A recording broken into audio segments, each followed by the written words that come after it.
Siapa sahabat Tolha itu? Waduh, sahabat Tolha yang menjadi pagar betisnya Rasulullah ketika di perang Uhud, sampai serangan daripada kiriman kafir Quraisy, tombak panah bersarang di badannya dan dia tegak di membentengi badan Rasulullah sallallahu alaihi wasallam. Tahu dihitung sampai berapa, dan semuanya ada di depan, tidak ada yang belakang. Luka-luka tombak, tusukan tombak, pedang, panah di depan semua. Tak mundur. Nabi dilindungi, jangan sampai luka. Kurang lebih sampai 80 tusukan.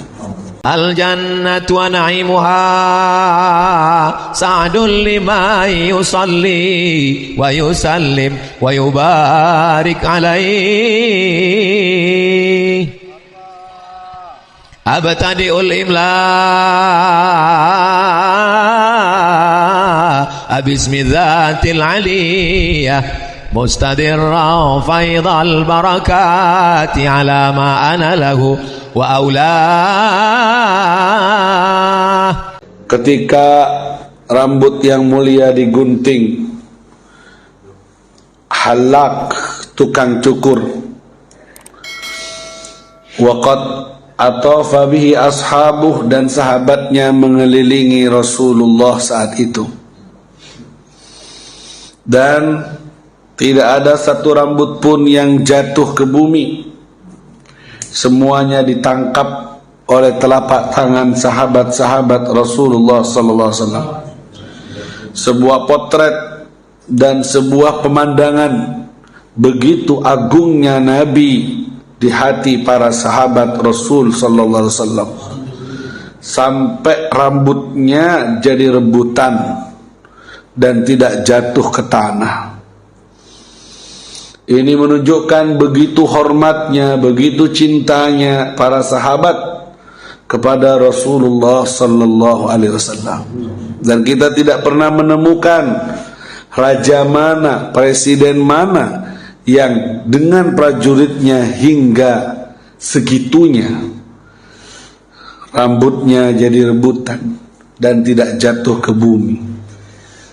Begitu cerita yang disebutkan secara mutawatir dari para sahabat ke tabi'in hingga nyampai ke kita, akan bentuk penghormatannya para sahabat kepada Rasulullah sallallahu alaihi wasallam, dan Nabi membiarkannya. Jadi kalau ada orang berkata zaman sekarang, kalian berlebihan, kok segitunya, sisa airnya guru jadi rebutan, sandalnya guru ketika naik ke musola dilainkan. Mereka berkata berlebihan penghormatan dan pengkultusan. Berarti mereka tidak membaca bagaimana sahabat Nabi memperlakukan Rasulullah sallallahu alaihi wasallam. Itu bagian daripada penghormatan. Tangan guru dicium, menghormati ilmunya, sampai kadang nunduk.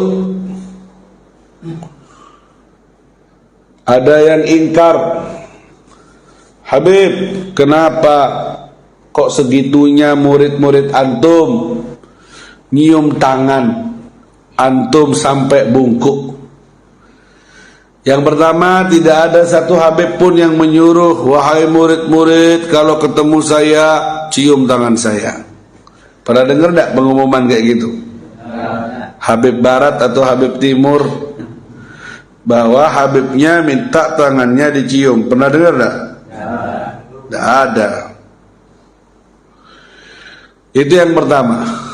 Yang kedua, kalau Habib punya ngobrol sama orang yang ingkar tadi, kebetulan dia pakai pulpen di sakunya, Saya ambil sakunya dan saya jatuhkan ke bawah, ke kaki saya. Orang itu keburu nunduk yang mau ngambil pulpennya yang jatuh.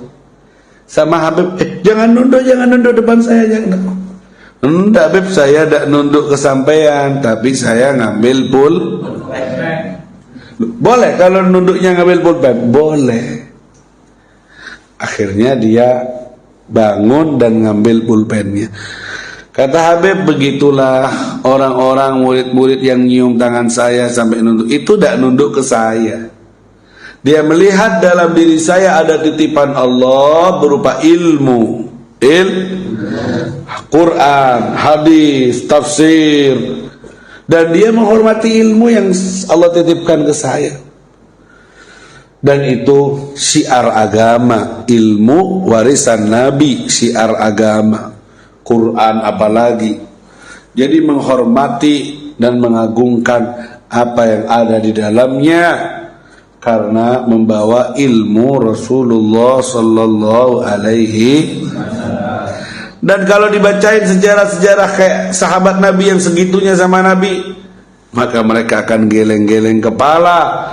Bagaimana berebut air ludah Rasulullah, bagaimana berebut keringat Rasulullah, bagaimana berebut rambut Rasulullah. Itu semua sudah kita baca dengan riwayat yang sahih. Beb, cerita Nabi itu jangan cerita rambut, jangan cerita keringat, apa manfaatnya untuk umat. Cerita syariat beb, halal, haram, itu ini. Loh, segala sesuatu pada diri Rasulullah azim, agung, dan patut diceritakan, karena tidak ada yang kotor, tidak ada yang menjijikkan, tidak ada yang najis, semua suci. Kullu ma fika azimun, segala sesuatu yang ada dalam diri Rasulullah agung, suci, bersih. Dan itu merupakan bukti cinta kita. Orang kalau cinta kepada yang dicinta, itu cerita apa aja, cerita apa aja dari diri yang dicinta, enak enggak? Fuiler, masya Allah, mampu. Oh, masya Allah. Kalau dipakai dengan kacamata cinta, enak semua. Yang mampu pun ditahan-tahanin.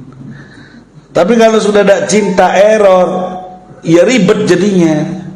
Ribet, ngapain cerita lu? Ini nabimu, ini kasihmu, dan semua yang ada dalam diri Nabi itu bersih, suci. Seandainya sholat bawa air kencing Nabi, tidak batal hukumnya kalau air kencing Nabi yang dibawa. Tapi kalau air kencing sendiri, walau setetes, batal. Kalau punya Nabi semua suci, bersih, karena manusia pilihan, beda memang, istimewa memang.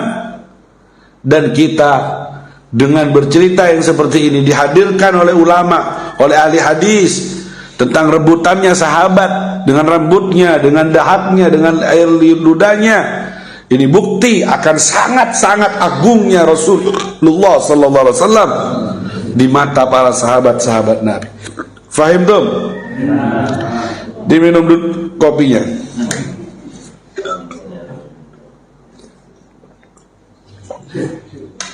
Maksudnya biar saya ada temennya gitu loh.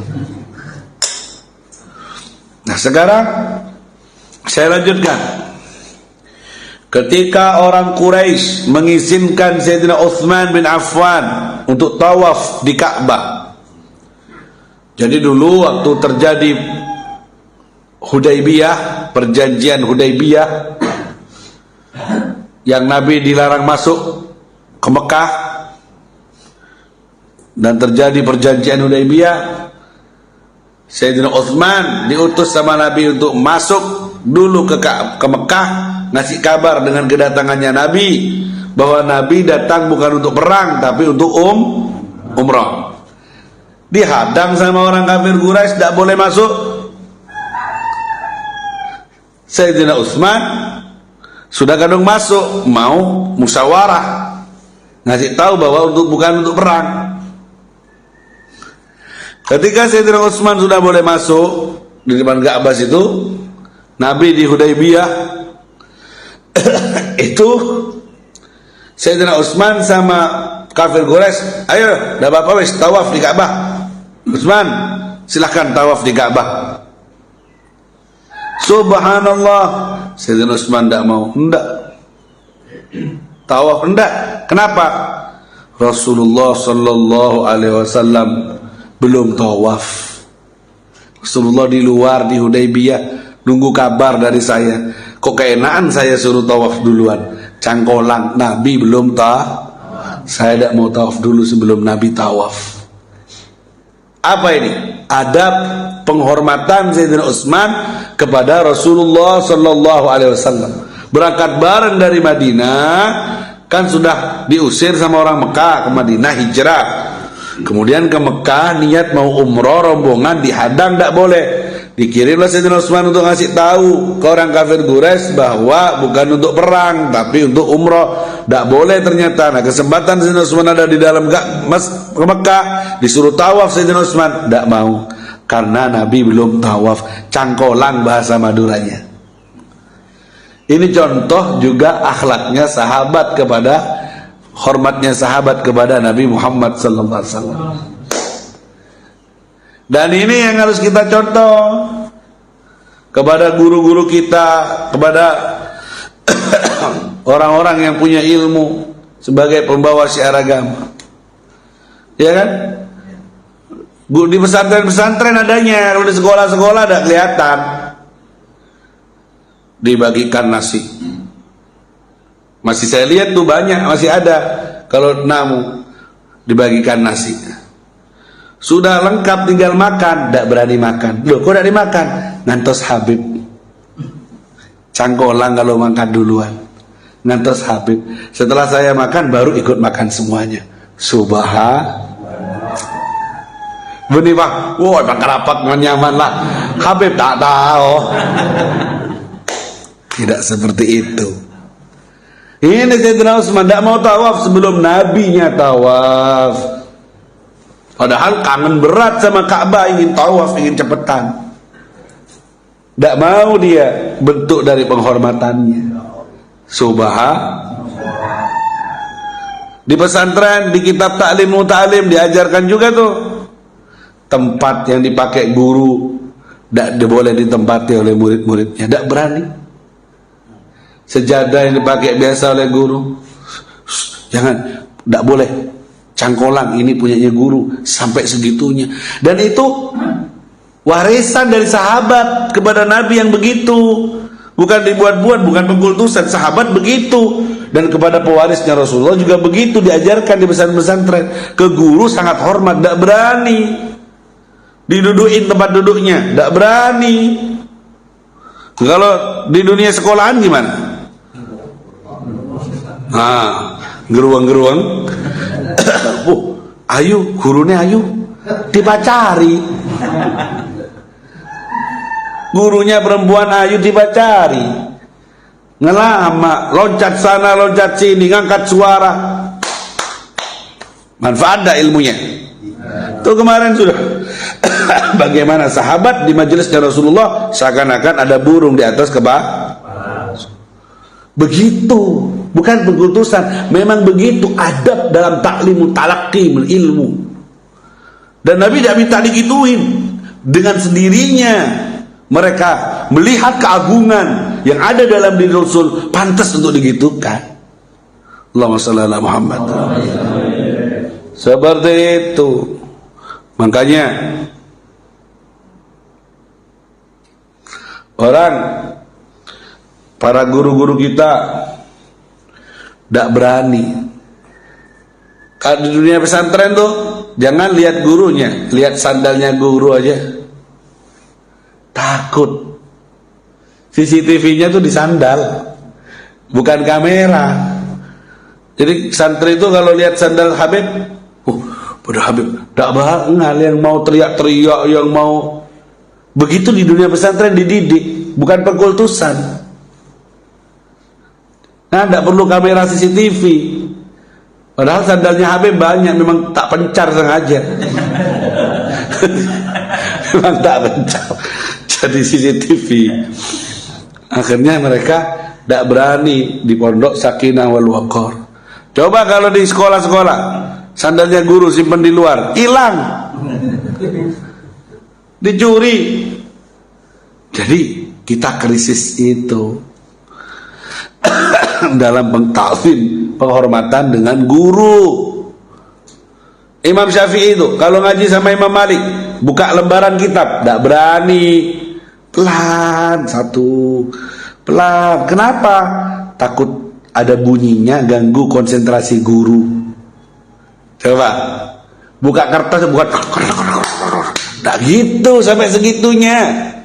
Karena itu diajarkan dan dicontohkan sahabat ketika berhadapan dengan Rasulullah sallallahu alaihi wasallam. Jadi kalau buka kitab Imam Syafi'i depan Imam Malik pelan, tidak boleh ada bunyi. Kalau ada bunyi dianggap su'ul adab, dianggap salah. Ada yang kayak gini. Duduknya, waduh, kayak duduknya murid depan guru, duduknya sahabat depan Nabi. Sekarang kan selonjoran perempuan-perempuan itu. Lakian tak bengal lagi telak ban habib polanya. Bini aneh ibu dicebak ngoncur. Beb asam murad beb, diabet beb katanya. Nggak apa-apa wis tebang moleh. Santri akhir zaman wis gak apa-apa wis tebang moleh entek jamaah engko. Allahumma shalli ala Muhammad. Dan ini yang harus adab, hal yang seperti itu aja dijaga, apalagi hal-hal yang haram. Takut banget, sudah ditanam dalam hatinya kebencian pada hal yang haram.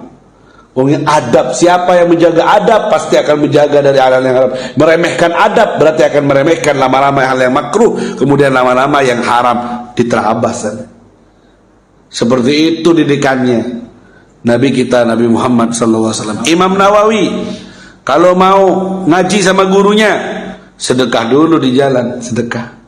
Niat saya sedekah supaya aib-aib kekurangan guru saya ketutup, karena guru saya juga manusia, supaya ketutup, supaya saya tidak kelihatan aibnya guru. Loh, kenapa kok sedekahnya niat begitu? Karena kalau aku kelihatan aib guru, kekurangannya guru, rasa hormatku berkurang sama guru. Kan manusia, kalau melihat kekurangannya kan berkurang hormatnya. Nah, ketika berkurang rasa hormatku pada guru, akhirnya berkurang juga barokah ilmu yang aku dapat, karena aku sudah menilai hal yang kurang ada di guru. Jadi aku niati sedekah supaya ketutup aib guru, aku tidak kelihatan, aku tidak tahu, aku full dalam takzim dan penghormatanku pada guru, dan barokah dikasih oleh Allah Subhanahu wa taala. Mulai sekarang aib gurunya dicatat. Mampungi ngono iku, mampungi ngorono iku. Manfaat tekon di ilmu nih. Begitu yang dilakukan oleh para sahabat kepada Nabi Muhammad sallallahu alaihi wasallam. Wa fi hadits Talha inna ashab Rasulillah sallallahu alaihi wasallam qalu li a'rabi jahil salhu amman qada nahbah wa kanu yahabunahu wa yuwakkirunahu fas'alahu fa'arada anhu ittala'a Talha faqala Rasulullah sallallahu alaihi wasallam hadza mimman qada nahbah. Hadis Talha. Nah, para sahabat berkata kepada satu orang A'rabi jahil, orang Arab Badui yang bodoh. Sahabat-sahabat ini ngumpul ngomong, "Salu, ayo kamu maju nanya sama Nabi, apa yang dimaksud di dalam ayat mimman qadha nahbah rijalun sadaqu ma'ahadullah alaih." Allah menyifati dalam Al-Quran itu sekelompok orang yang jujur dalam imannya, yang jujur dalam imannya. Kemudian mereka, di antara mereka ada yang qadha nahbahu. Apa qadha nahbahu? Menunaikan janjinya. Di antara mereka ada yang menunggu apakah ditolong sama Allah, apakah mereka mendapatkan syahid. Jadi sahabat-sahabat itu nyuruh, kamu nanya kamu. Nyuruh satu orang yang awam supaya nanya sama Nabi. Kenapa kau udah nanya langsung?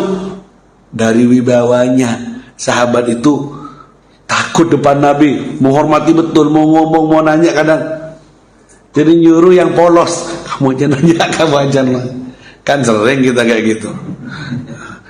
Lihat sing polosan, kok naik, ngomong Habib kok naik. Kan sering kayak gitu. Jadi wa kanu yuhabunahu wa yuqiruna. Sahabat banget begitu menghormati Rasulullah sallallahu alaihi wasallam. Akhirnya nanya, apa ya Rasulullah artinya? Minhum man qada nahbah, di antara mereka para sahabat ada yang menunaikan janjinya, ada yang menunggu pertolongan Allah atau datang ajalnya. Siapa yang dimaksud menunaikan janji dalam ayat itu ya Rasulullah? Tidak lama muncul Tolhah, sahabat Tolhah. Kata Nabi, ini dia orangnya yang termasuk menunaikan janjinya. Artinya tidak bohong dengan ucapannya. Dia menunaikan janjinya, jujur dengan perkataannya. Disetempel pada diri Tolhah. Siapa sahabat Tolhah itu? Waduh, sahabat Tolhah yang menjadi pagar betisnya Rasulullah ketika di perang Uhud, sampai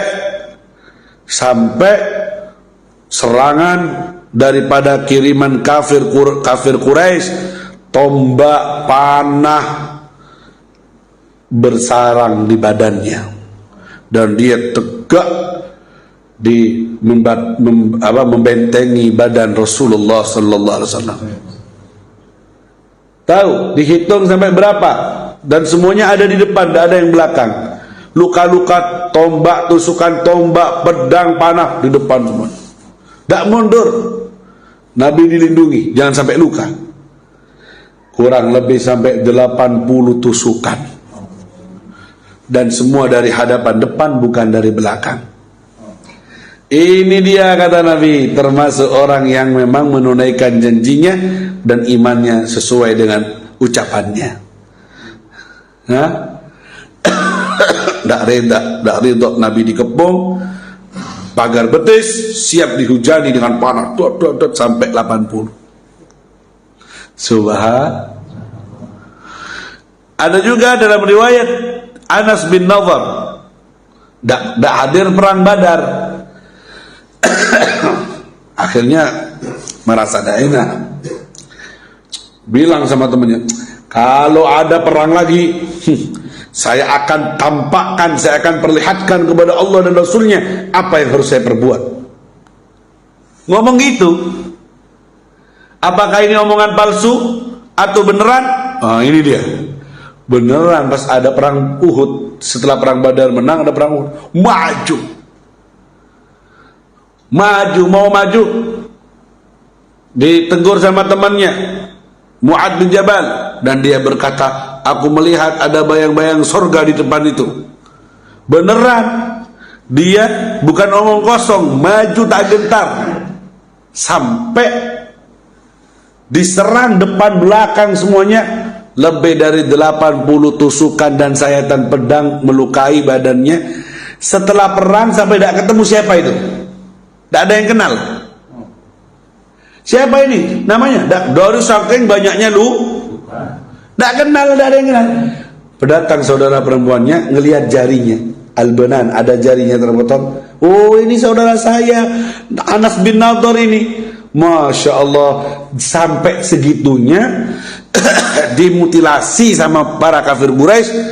Dia menunjukkan keberaniannya dan menunjukkan kesungguhannya dalam berucap, tidak omong kosong. Akhirnya termasuk mimman qada nahbah, rijalun sadaqu ma'ahadullah, seorang laki-laki yang jujur dengan omongannya dan tidak pernah bohong. Dan dia telah membuktikan di peperangan itu, sampai serangan yang didapat tidak kelihatan wajahnya kecuali saudari perempuannya yang tahu dari ujung jarinya yang terpotong. Allahumma shalli ala Muhammad. Kalau kita kan kadang sering ngomong kosong aja. Takbir perang, takbir, Allahu Akbar. Perang beneran. Guru. Kamu masih takbir. Tahlil sekarang Beb, tahlil dia. Mun diajak ademu takbir, Allahu Akbar. Ongguan kena. Allahu Akbar. Bah, sing genah. Ayo kirim ke Israel, tahlil kata. Burung saya takbir waktu la ilaha illallah tahlil. Jadi hati-hati. Kalau sahabat, Bu, memang terbayar dan terbukti. Ya, memang terbukti dengan yang seperti itu, tidak mundur untuk menunaikan ucapan mereka. Allahumma shalli ala Muhammad. Pertanyaannya, apakah kita punya iman ini sudah beneran, sungguhan, sesuai dengan yang kita ucapkan? Wong ndak usah diajak perang, ditokno proposal sumbangan maulid ae sik mikir. Opo, mari wingi wis sing kono, kok tekone sing kene iki. Yo apa? Ini bukan di absen untuk ikut perang, untuk nyumbang maulid. Bakhilnya Masya Allah, cerewet moditnya luar biasa. Hah? Gimana yang tidak sesuai ucapan cinta Nabi? Cinta Beb, I love you full katanya. Disodorin ayo sumbangan maulid, kita meriahkan kampung kita. Masa sumbangan karnaval nyumbang, sumbangan karnaval, sumbangan untuk maulid, anu beb, kayak tengah, kayak tabu, kayak gigi, keluar kabri mas penyakit tuh. Na'udzubillahi min. Allahumma shalli ala Muhammad. Saya tambah lagi, wa fi hadis qailatan falamma ra'aitu Rasulullah SAW jalisan qul qurfusa ur'ittu minal farq. Allahumma shalli ala Muhammad. Wa dzalika hibatan lahu ta'ziman. Duduk, melihat Nabi duduk, bergetar sahabat itu dari saking wibawanya. Dan pewaris-pewaris Nabi itu para ulama begitu, mewarisi kewibawaan, mewarisi. Jadi memang kewibawaannya di mata murid-muridnya luar biasa. Pewaris Rasulullah, ilmu, akhlak dan semuanya, akhirnya kewibawaannya juga ditambah. Tak dibuat-buat. Cahaya warisan Nabi yang masuk ke hati mereka dari ilmu, dari zikir, dari semua, membuat dengan sendirinya wibawa di mata murid-muridnya. Tidak berani, duduknya bergetar. Lihat pemandangan kalau di YouTube menyebar itu, gurunya keluar dari masjid, berdiri semuanya, hormat, lewat, tidak berani hadir. Ada enggak? Ada di pesantren. Lihat di sekolah salepan, gurunya disalip kaki, senggol pun perlu. Hilang yang seperti itu. Hanya transfer maklumat tok di sekolah-sekolah itu, kayak memori bluetooth, lewat bluetooth atau lewat apa, share it. Ayo tak ilmu, tak suruh adab, dak ada akhlak, dak ada, krisis. Masih mau tenang anak kita disekolahkan di umum tanpa agama? Kalau kayak gitu keadaannya masih tenang, cuma transfer. Kalau cuma transfer ilmu mah HP lebih canggih, bisa nyimpan 30 juz, bisa nyimpan apa maklumat apa semuanya ada. Dunia dalam genggaman. Kalau cuma ilmu transferan. Tapi ini masalahnya adab, beda. Yang bedain kita manusia dengan teknologi, dengan alat ini adalah adab. Ilmu itu cahaya. Adab dengan guru, adab dengan orang tua, pulang-pulangnya boso, santun, enggak bapak, tadinya je. Darah macam tak tahu. Senang dah orang tua dengar kayak gitu. Pulang dari pesantren, ya macam engge. Katus nopo. Darah bagaimana? Engge, katus nopo bapak. Jom, engge, labbaik, marhaba, gitu. Terdidik, ngomong tidak berani ngangkat suara, wajah selalu bahas. Terdidik, itu ilmu, bukan di rapot, bukan di ijazah, bukan, ya, bukan. Adab, memang dididik begitu. Dan kiai itu tidak akan pernah seorang kiai Habib dihormat begitu, kecuali karena hatinya tidak mau dihormat. Hatinya tidak mau dihormat, dalam hatinya saya tidak mau dihormat. Dia seorang guru tuh lebih tahu diri untuk menjaga hatinya, tidak boleh ada kesombongan. Seandainya dia sombong sedikit saja ketika muridnya berdiri, akan hancur dia. Jadi guru itu dihormat sama murid itu karena dia sudah bisa lolos, hatinya bisa jaga dia. Kalau tidak bisa jaga, tidak lama akan hancur, penghormatan akan berubah menjadi penghinaan. Faham tuh? Jadi sudah, karena dia sudah baca kitabnya, dia harus jaga kontrol hatinya, tidak boleh sombong, dicium tangan, ejong. Enggak ada gitu. Katanya Imam Sya'rani, kalau aku menyangka bahwa muridku lebih baik, aku lebih baik dari muridku, maka aku ini, guru besar ini, akan dikumpulkan dengan Qarun dan Harun. Begitu kacamatanya guru-guru itu. Akan kumpul sama Fir'aun saya. Bener, tangannya dicium-cium, tapi hatinya nunduk, malu dia sama Allah. Malah memandang bahwa murid ini masih yang lebih rendah, masih sedikitan dosanya. Aku yang tua, lebih banyak. Begitu cara pandangnya para guru-guru itu. Tidak pas mentang-mentang dicium tangannya, ayo wes, get no wes. Sehingga ngambung, oh kurang ajar. Itu bukan guru agama, bukan pewaris Nabi. Pewaris Nabi tidak kayak gitu. Allahumma shalli ala Muhammad. Jadi adab, akhlak, ya. Ini di pesantren kita lihat gurunya keluar berdiri. Saya pernah diundang di Sidogiri, mobil saya masuk nih, mau ceramah nih, berdiri semuanya. Mobilnya orangnya belum keluar, nggak tahu siapa yang jero, yang penting guru ini lewat. Pulang orang santri sudah tidur di kamar-kamar, di luar kamar. Sidogiri kan banyak tuh, ribuan tuh. Saya pulang naik mobil tuh keluar dari pondok, berdiri semuanya. Sudah enak-enak tidur, bangun yang belum tidur, bangun berdiri menghormati mobilnya guru lewat. Sampai segitunya. Allahumma shalli ala Muhammad. Ya, ini kalau pulang ke orang tua pun lebih mendinginkan dan menyejukkan mata. Tapi kalau tidak belajar di agama, tidak di pesantren, hanya di sekolah, berapa kali orang tua harus nangis. Jalur HP pak, jalur sepeda motor pak, iya cong, yang penting sekolah cong. Dituruti semuanya, wala adab wala apa, sampai lulus, sampai sarjana, tidak punya adab, tidak punya akhlak. Kau habiskan hartamu untuk bayar dia, dan tidak punya akhlak, tidak punya adab. Engge tapi ngelama, suaranya ngangkat, banyak orang tua menangis karena akhlak anak, karena salah dedean, salah masuk. Salah masuk, bukan di warisannya Nabi itu, warisannya Qarun, karena yang dikejar dengan ilmunya adalah dunia. Na'udzubillahi min. Semoga kita semuanya mendapatkan akhlak yang banyak dari Rasul sallallahu alaihi wasallam.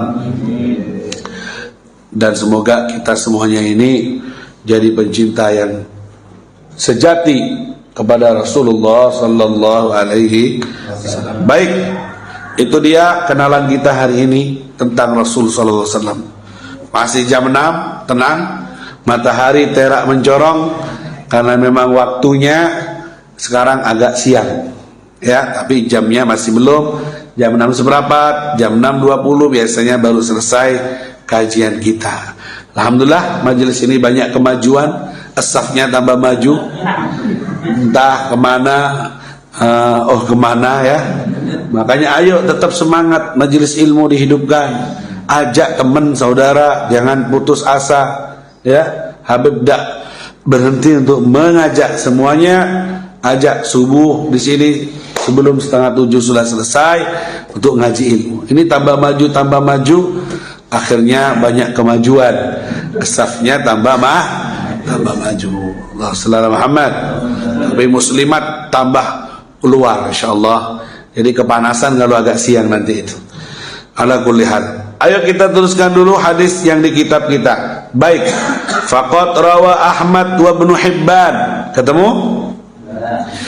Telah diriwayatkan Imam Ahmad dan Ibnu Hibban, wa Tabrani dan Imam Tabrani, bi alfadin mutaqaribah, dengan lafaz-lafaz yang mirip-mirip.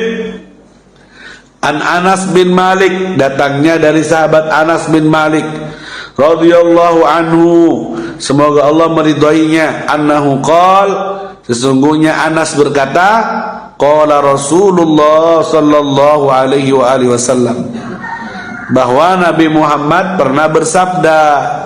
Apa, Beb? Nih, dengerin nih. Al-mar'atu, seorang wanita, idza shallat khamsaha, kalau salat 5 waktu, 5 waktunya dikerjain, wa shamat syahraha, dan puasa bulannya, maksudnya bulan Ramadannya puasa. Dengerin, 1 2 dia puasa. Dengerin lagi yang nomor 3 nih. Seorang wanita wa hafizat farjaha, menjaga kemaluannya, menjaga kehormatannya, tidak diumbar, tidak sembarang. Salat, jaga puasa, jaga kehormatan. Yang nomor 4 apa? Wa ata'at zaujaha, dan wanita itu taat pada suami. Dapat apa, Beb? Tadkhul min ayyi babin sya'at min abwabil jannah. Monggo, silakan masuk dari pintu yang mana saja yang dia sukai dari pintu-pintu surga Allah. Dapat kartu sakti. Mau masuk lewat pintu yang mana saja, silahkan. Oh, di sana penuh, Beb, antri, cari yang kosong. Dari saking kinayah dari lebarnya pintu surga dibuka bagi perempuan yang tersifati ini. Puasa, sholat 5 waktu. Berapa? 5, jangan 4. Isyaknya ngantuk, Beb, lihat sinetron tenget deh. Terus puasa puasa, punya utang diganti. Jangan pamalopa. Biar biro utang kumbo gak ketemu.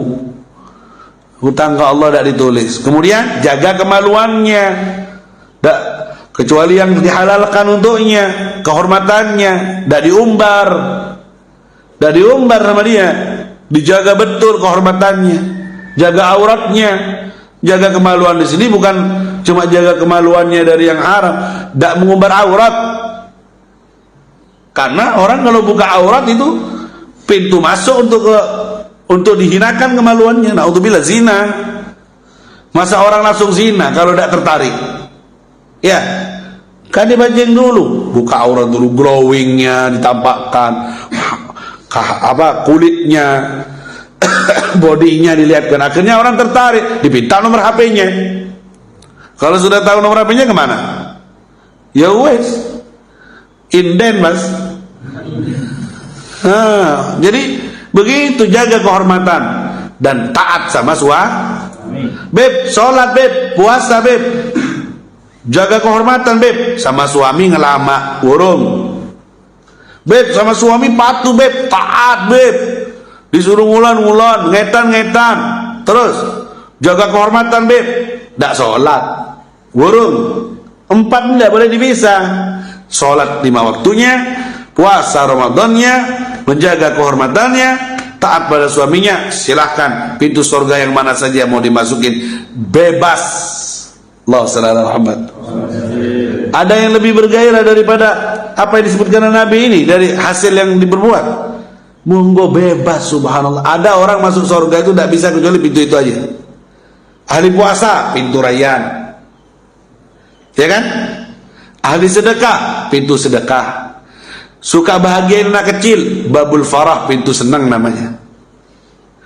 Kalian perempuan kalau kerjain 4 perkara ini, monggo mau lewat pintu mana saja, punya kartu bebas. Punya kartu bebas.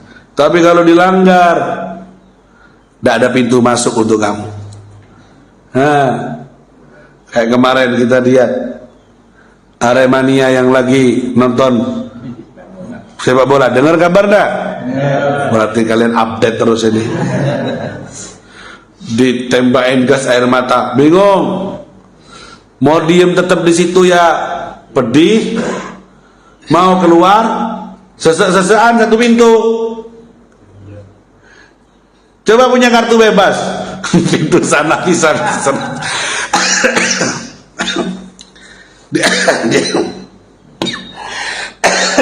Allahumma shalli ala Muhammad.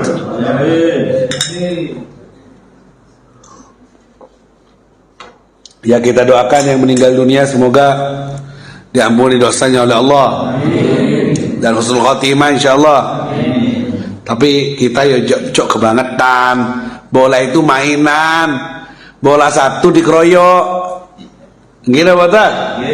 Mainan. Jok berlebihan, biasa aja. Senang kok, saya juga senang kok ke bola. Ya.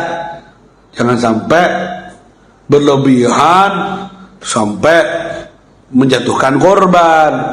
Kalau untuk agama, untuk Allah dan Rasulnya boleh. Nyawa jadi taruhan seperti para sahabat Nabi itu. Kalau untuk agama, karena hitungannya ke sorga.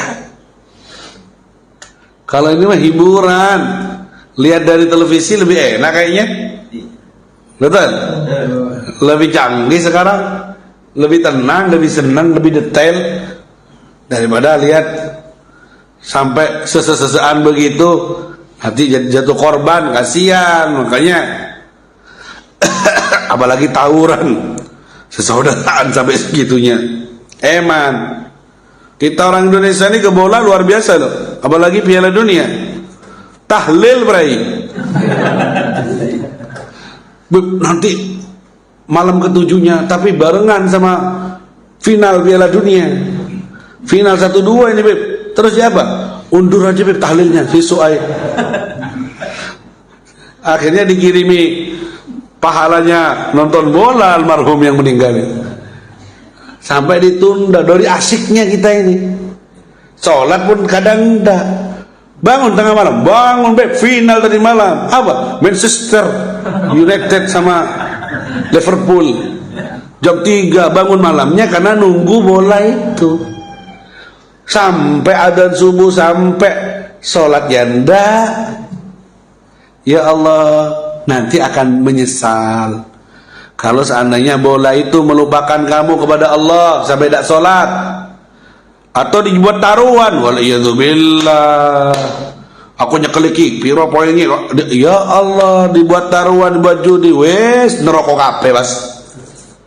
Naudzubillah min dzalik. Ya, jadi kita tidak boleh berlebihan. Biasa aja untuk agama, ketno. Untuk Islam itu adalah harga mati untuk kita, karena itu keyakinan dan harus diutamakan supaya kita semuanya mendapat orang yang menjadi orang yang husnul. Jadi apa pahalanya? Masuk surga lewat pintu yang mana saja. Makanya ada ibu-ibu lapor ke Rasulullah, ya Rasulullah enak, Pak Bapak ikut panjenengan jihad, surga enak. Kita ibu-ibu ini gimana? Loh, bapak-bapak itu jihad masuk surga. Satu pintunya surga. Kamu Bu, taat sama suamimu, puasa Ramadanmu, sholat 5 waktumu, jaga kehormatanmu, monggo pinara lewat pintu yang mana saja. Berat, iya berat, lebih berat dari jihad. Allahumma shalli ala Muhammad. Lebih berat. Yang apalagi taat sama suaminya, taat pada hal yang bukan maksiat. Kalau disuruh maksiat, kongkon tuku togel, inggih manut, ya rombongan nanti. Tidak boleh kalau la ta'ata li makhluqin fi maksiatil. Dengarkan, wa qala Abdurrahman bin Auf berkata, al mar'atu shalihah khairun min alfi rajulin ghairu shalih. Satu perempuan yang soleha lebih baik dari 1000 laki-laki yang tidak soleh. Satu perempuan soleha lebih baik daripada 1000 laki-laki yang tidak soleh. 1 banding 1000. Tapi kalau yang laki-lakinya soleh, ya kalah itu ane. Ya kalah. Faham tuh? Faham ya? Perempuan yang soleha satu. Karena berat. Wa ayyu mamratin, perempuan mana saja khadamat zaujaha, dia mengabdi melayani suaminya 7 ayam 7 hari, ughliqa anha 7 abwabun nar, ditutup untuknya 7 pintu neraka. 7 hari melayani suami ikhlas, pintu neraka yang 7 ditutup untuk perempuan itu, alias pintu surga dibuka untuk dia. Wa futihat laha 8 abwabil jannah, 8 abwabil jannah, dan dibuka untuknya 8 pintu surga. Tadkhulu min ayyiha sya'at, silahkan masuk dari mana saja, bi ghairi hisab, tanpa dihisab. Berapa taatnya? 7 hari. Baru 7 hari kalau selamanya. Subhanallah. Jadi sabar ibu-ibu, taat sama suami, kok kayaknya tidur ini. Yang tidur bangun, yang bangun tidur, yang tidur bangun. Ya, sabar maka lebih baik. Silakan masuk surga yang mana saja. Mudah-mudahan. Bahkan dengarkan nih, waqala yastaghfir lil mar'a al muti'ah zawjuha, yastaghfir lil mar'atil muti'ah zawjaha at-tayr fil hawa. Akan membaca istighfar untuk perempuan yang taat pada suaminya, burung-burung yang ada di udara. Jadi manuk-manuk itu yang di ngaper-ngaper itu, baca istighfar untuk perempuan yang taat pada suaminya. Astagfirullah li fulana, astagfirullah, burung-burung itu. Ada yang bisa ngitung berapa burung itu yang berterbangan itu mengistighfari seorang wanita yang taat pada suami. Wal hitan fil ma, subhanallah, ikan-ikan yang ada di air pun juga mengistighfari istri-istri yang taat pada suami. Berapa banyaknya ikan? Oh, di pasar itu tiap hari diambil, dikulak, tak ada tentek. Sak segoro iwain istighfar untuk perempuan yang taat pada suami. Karena memang berat, tapi pahalanya gede. Wal malaika fis sama, malaikat di langit istighfar untuk istri yang enak enggak? Kayaknya suami ingin jadi istri semua kalau kayak gini. Oh, segitunya, Beb. Malaikat di langit. Siapa yang tahu bilangan malaikat? Hanya Allah. 1 jengkal di langit pasti ada malaikatnya, ruku atau sujud. Tidak ada yang tahu bilangan makhluk yang terbanyak adalah malaikat. Tidak ada yang tahu. Di bumi ini kita tidak tahu berapa miliar manusia. Malaikat di langit pertama 2 kali lipat, 3 ke 10 kali lipat lebih banyak. Di langit ketiga 100 kali lipat lebih banyak. Tidak ada yang tahu bilangannya kecuali Allah. Itu semua baca istighfar untuk istri-istri yang taat pada suami. Terus wasyamsu wal qamar, Allah, matahari dan bulan, madamat fi ridha zawjiha, selama istri itu di ridho istrinya, suaminya ridho, bulan matahari pun beristighfar untuknya. Selama suaminya ridho, tak bekel, ridho aku nang awakmu. Makanya ada seorang istri yang menangis sebelum suaminya berangkat. Apapun kesalahanmu, yang penting engkau ridho kepadaku ya Mas. Ridho ya Mas ya, ridho. Karena bagi di seorang istri itu targetnya apa? Mendapat ridho suami. Karena kalau diridhoi sama suami, semua tuh baca istighfar. Matahari, bulan, malaikat, ikan, burung, semuanya beristighfar. Tapi kalau tidak dapat ridho suami, ngelamak sama suami, ngelawan, ngangkat suara, membentak, semua itu tadi melaknat kepada istri yang tadi. Jadi melaknat. Allahumma la'anha, ya Allah laknat dia. Ikan-ikan mendoakan laknat, artinya laknat terusir dari rahmat Allah subhanahu. Tapi kalau buat ridho, jadi yang ada di pikirannya istri tiap hari, gimana caranya suaminya itu ridho. Bukan, oh gelangku, gram iki, emasku endi, bingung dengan gaya hidup, pipiku apa iki glowing wis gosong iki apa, bingung sama kulitnya. Yang paling dibingungkan ya apa, bikin ridho suami. Karena sorgamu ada di suamimu. Faham tuh? Jangan sampai bikin suami kesel. Sudah apalagi capek baru datang dari kerja, baru datang, sambut dengan baik, siapkan kopinya, siapkan pijetannya, siapkan makannya, buat senyum.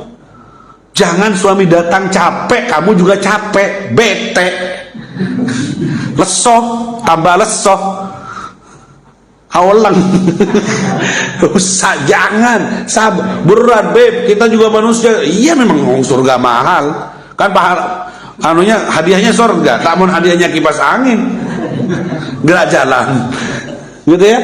Jadi memang butuh hati yang bersih. Kita doakan semoga istri-istri kita menjadi yang solehat, dan kita sebagai suami menjadi suami yang soleh. Semoga kita semuanya menjadi orang yang selamat sekeluargaan di dunia dan juga di akhirat.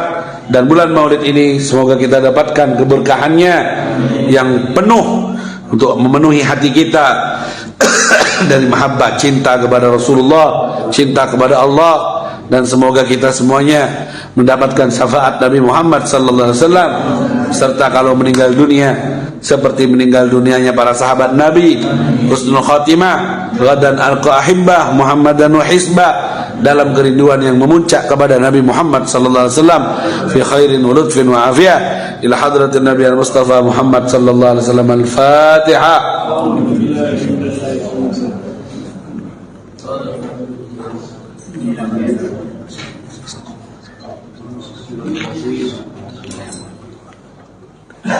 Terima kasih, dan kalau mau hadir saya undang majelis detik-detik kelahiran Nabi hari Sabtu tanggal 8 Oktober, itu jam 3 dini hari. Hari Sabtu ini jam 3 dini hari, salat tasbih, salat taubat, kemudian salat subuh berjamaah. Kemudian setelah salat subuh kita baca Maulid Nabi di Pondok Al-Mawarif An-Nabawiyah Tanggul, di pondok kita. Dan insyaallah selesai jam 7-an, rombongan dari jamaah sini, laki dan perempuan dengan kendaraan yang berbeda kalau bisa, tidak dicampur, dan hadir bersama kami semuanya di majelis cinta dan rindu untuk Rasulullah sallallahu alaihi wasallam. Waffaqanallahu wa iyyakum. Semoga dapat taufik untuk menghadirinya, diparingi sehat, diparingi afiat dan sempat, lancar rezekinya, dan mudah-mudahan bisa hadir bersama-sama. Terima kasih dan mohon maaf. Assalamualaikum warahmatullahi wabarakatuh.